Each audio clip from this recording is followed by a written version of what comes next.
do is check the air for danger. You must look up, you must look around and look to see if there's anything that can hurt you. For example, falling objects, electrical wires, and also any scary people around that might have had a fight with this person. So always make sure it's safe before you start to approach.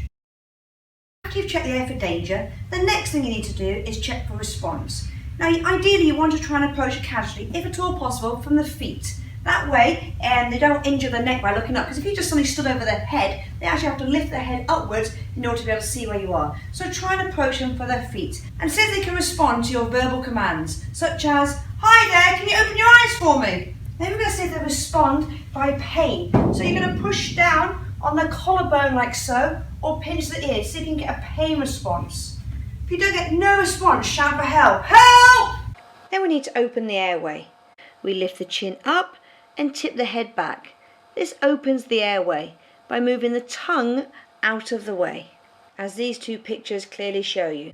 And then you need to assess whether they're breathing or not. And you need to look, listen and feel for up to 10 seconds for normal breathing. So I'm feeling with my cheek, I'm listening with my ear, and I'm watching for normal chest rise.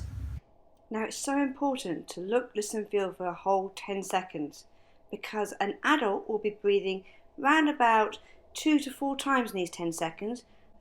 If they're not breathing, you must call 999 straight away. On return, you start 30 chest compressions in the centre of the casualty's chest. You place the heel of one hand on the chest and the other hand on the top of the first hand. You must compress to a depth of 5 to 6 centimetres. After 30 chest compressions, give 2 rescue breaths using a mouth-to-mouth technique, ensuring you pinch a casualty's soft tissue in their nose and you've tilted their head back. You must seal their mouth with your mouth.